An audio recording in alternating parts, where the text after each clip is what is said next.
നമസ്കാരം. മലയാളി വാർത്ത ഇൻസൈഡിലേക്ക് സ്വാഗതം.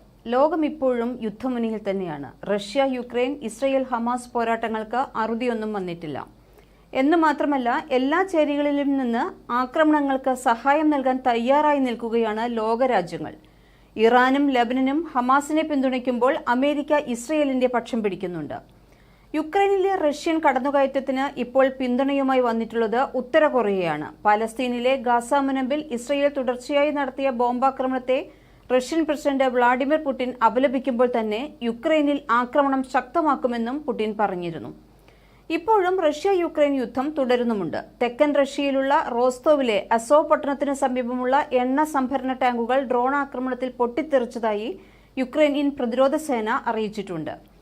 റഷ്യയുടെ അത്യാഹിത മന്ത്രാലയം പ്രസിദ്ധീകരിച്ച വീഡിയോയിൽ ഒരു വലിയ പ്രദേശത്ത് മുഴുവൻ ഒന്നിലധികം എണ്ണ സംഭരണ ടാങ്കുകളിൽ നിന്ന് കട്ടിയുള്ള പുകയും തീജ്വാലകളും ഉയരുന്നതായി കാണിക്കുന്നുമുണ്ട്. ഏകദേശം 200 റഷ്യൻ അഗ്നിശമന സേനാംഗങ്ങളും അത്യാഹിത വിഭാഗത്തിലെ ഉദ്യോഗസ്ഥരും സംഭവസ്ഥലത്ത് എത്തിയിട്ടുണ്ട്. ഇതേസമയം റഷ്യൻ ഡ്രോൺ ആക്രമണത്തിൽ യുക്രൈനിലെ ജനവാസ മേഖലകളിൽ ഉൾപ്പെടെ കനത്ത നാശനഷ്ടം ഉണ്ടായിട്ടുണ്ട്. നേറ്റോ അംഗമായ പോളണ്ടിന്റെ അതിർത്തിയിലുള്ള പടിഞ്ഞാറൻ യുക്രൈനിലെ എൽബിയു ഒബ്ലാസ്റ്റിന്റെ ഭരണകേന്ദ്രമായ മാലേഖ്യവ് ഗ്രാമത്തിൽ റെസിഡൻഷ്യൽ കെട്ടിടങ്ങളിൽ ഉൾപ്പെടെ ഡ്രോൺ ആക്രമണം ഉണ്ടായതാണ് റിപ്പോർട്ട്. ഇതിനിടെ യുക്രൈനിൽ റഷ്യ നടത്തുന്ന അധിനിവേശത്തെ പൂർണ്ണമായി പിന്തുണച്ച് ഉത്തര കൊറിയ രംഗത്ത് വന്നിട്ടുണ്ട്. 24 വർഷത്തിനു ശേഷം ഉത്തര കൊറിയ സന്ദർശിക്കുന്ന റഷ്യൻ പ്രസിഡന്റ് വ്ളാഡിമിർ പുടിനുമായി നടത്തിയ കൂടിക്കാഴ്ചയിൽ ഉത്തര കൊറിയൻ തലവൻ കിം ജോങ് ഉൻ റഷ്യയ്ക്ക് പൂർണ്ണ പിന്തുണയാണ് അറിയിച്ചിട്ടുള്ളത്. ഉത്തര കൊറിയ നൽകുന്ന പിന്തുണയ്ക്ക് പുടിൻ ഉന്നിനോട് നന്ദിയും അറിയിച്ചു. ഇരു രാജ്യങ്ങളും സൗഹൃദത്തിന്റെ പുതിയ തലത്തിലാണെന്നും റഷ്യയുമായുള്ള തന്ത്രപരമായ സഹകരണം കൂടുതൽ വിപുലപ്പെടുത്തുമെന്നും കൂടിക്കാഴ്ചയ്ക്കു ശേഷം ഉൻ പ്രതികരിച്ചതായി റഷ്യൻ വാർത്താ ഏജൻസി റിപ്പോർട്ട് ചെയ്തു. റഷ്യൻ ഉത്തര കൊറിയൻ സംഘ കൂടിക്കാഴ്ചയ്ക്ക് ശേഷം പുടിനും ഉന്നും ഒറ്റയ്ക്കും ചർച്ച നടത്തിയിട്ടുണ്ട്. പതിറ്റാണ്ടുകളായി അടിച്ചേൽപ്പിക്കപ്പെട്ട US സാമ്രാജ്യത്വ നയങ്ങൾക്കെതിരെ റഷ്യ പോരാടുകയാണെന്ന് പുടിൻ കിമ്മിനോട് പറഞ്ഞു. ഇരു രാജ്യങ്ങളും തമ്മിലുള്ള തുടർ ചർച്ചകൾ മോസ്കോയിൽ നടക്കുമെന്നും പുടിൻ വ്യക്തമാക്കിയിട്ടുണ്ട്. റഷ്യൻ പ്രസിഡന്റ് വ്ളാഡിമിർ പുടിന് ഊഷ്മളമായ സ്വീകരണമാണ് ഉത്തര കൊറിയ ഒരുക്കിയിരുന്നത്. യുക്രൈനെതിരായ ആക്രമണത്തിൽ റഷ്യ ഉത്തര കൊറിയൻ ആയുധങ്ങൾ ഉപയോഗിച്ചതായും റിപ്പോർട്ടുകൾ ഉണ്ടായിരുന്നു.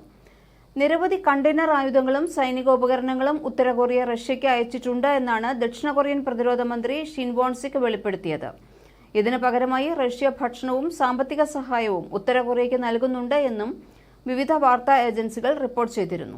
മിസൈൽ നിർമ്മാണത്തിലും ചാര സാറ്റലൈറ്റുകളുടെ നിർമ്മാണത്തിലുമുള്ള സാങ്കേതിക വിദ്യാ സഹായമാണ് റഷ്യയിൽ നിന്ന് ഉത്തര കൊറിയ പ്രതീക്ഷിക്കുന്നത്. ഇതേസമയം ആണവശക്തികളായ ഇരു രാജ്യങ്ങളുടെയും തലവന്മാരുടെ കൂടിക്കാഴ്ചയെ മറ്റു ലോകരാജ്യങ്ങൾ ആശങ്കയോടെ തന്നെയാണ് നോക്കിക്കാണുന്നതും. മറ്റു രാജ്യങ്ങളുമായി കൂടുതൽ അടുപ്പം സൂക്ഷിക്കാത്ത ഇരു രാജ്യങ്ങളും ആയുധ കൈമാറ്റവും മിസൈൽ സാങ്കേതിക വിദ്യയുടെ കൈമാറ്റവും അടക്കം ചർച്ചയാക്കുന്നത് കൂടുതൽ ആശങ്കയ്ക്ക് വക നൽകുന്നത് എന്നാണ് വിദേശകാര്യ വിദഗ്ധരുടെ വിലയിരുത്തൽ.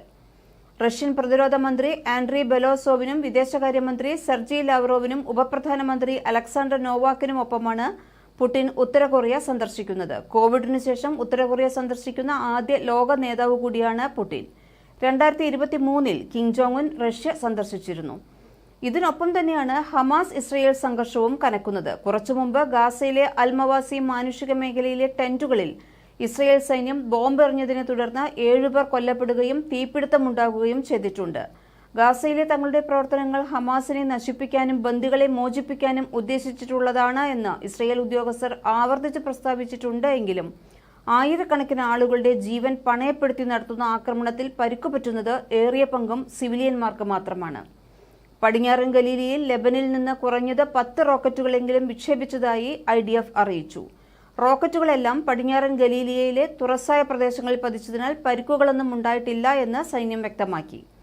ഇതേസമയം ബൈഡൻ ആയുധങ്ങൾ ഇസ്രയേലിന് കൃത്യസമയത്ത് കൈമാറിയില്ല എന്ന നെതന്യാഹുവിന്റെ വിമർശനത്തെ തുടർന്ന് ഇറാനുമായി ബന്ധപ്പെട്ട ഇസ്രയേലുമായുള്ള തന്ത്രപ്രധാന കൂടിക്കാഴ്ച US റദ്ദാക്കി. കഴിഞ്ഞ 24 മണിക്കൂറിനുള്ളിൽ യമനിൽ നിന്നുള്ള 8 ഹൂതി ഡ്രോണുകളും ഏദൽ ഉൾക്കടലിനു മുകളിലൂടെ മറ്റൊരു ഡ്രോണും പറന്നതായും ഇതിനെ നശിപ്പിച്ചതായും US സൈന്യം അറിയിച്ചു. പകൽ സമയം ഇസ്രയേൽ യുദ്ധവിരാമം പ്രഖ്യാപിച്ചിട്ടുണ്ട്. എങ്കിലും ഇസ്രയേലിന്റെ നിയന്ത്രണത്തിലുള്ള കെരം ഷാലോം ക്രോസിംഗിലുള്ള ഗാസ മുനമ്പിൽ സഹായം വിതരണം ചെയ്യാൻ കഴിയുന്നില്ല എന്ന് ഐക്യരാഷ്ട്രസഭ ചൊവ്വാഴ്ച അറിയിച്ചു. ഇസ്രയേലിൽ നിന്ന് കെരം ഷാലോം വഴി സലാ അൽ ദിൻ റോഡിലേക്കും വടക്കോട്ട് ഗാസയിലേക്കും പോകുന്ന റോഡ് വളരെ അപകടകരമാണ് എന്നാണ് UN വക്താവ് ഫർഹാൻ ഹഖ് പറയുന്നത്. ഇസ്രയേൽ പാലസ്തീൻ സംഘർഷത്തിൽ ഹമാസ് പോലുള്ള പാലസ്തീൻ ഗ്രൂപ്പുകളെയാണ് ഇറാൻ പിന്തുണയ്ക്കുന്നത്. ഇറാനിലെ പീപ്പിൾസ് മുജാഹിദീൻ പോലുള്ള ഇറാനിയൻ വിമതരെ ഇസ്രയേലും പിന്തുണയ്ക്കുന്നു. യുദ്ധങ്ങൾ എപ്പോഴും നാശനഷ്ടങ്ങളെ ഉണ്ടാക്കിയിട്ടുള്ളൂ. വിഖ്യാത ശാസ്ത്രജ്ഞനായ ആൽബർട്ട് ഐൻസ്റ്റീൻ പറഞ്ഞൊരു വാചകമുണ്ട്: 3-ാം ലോകയുദ്ധം ഏതെല്ലാം ആയുധങ്ങൾ കൊണ്ടാണ് പോരാടുക എന്ന് തനിക്കറിയില്ല.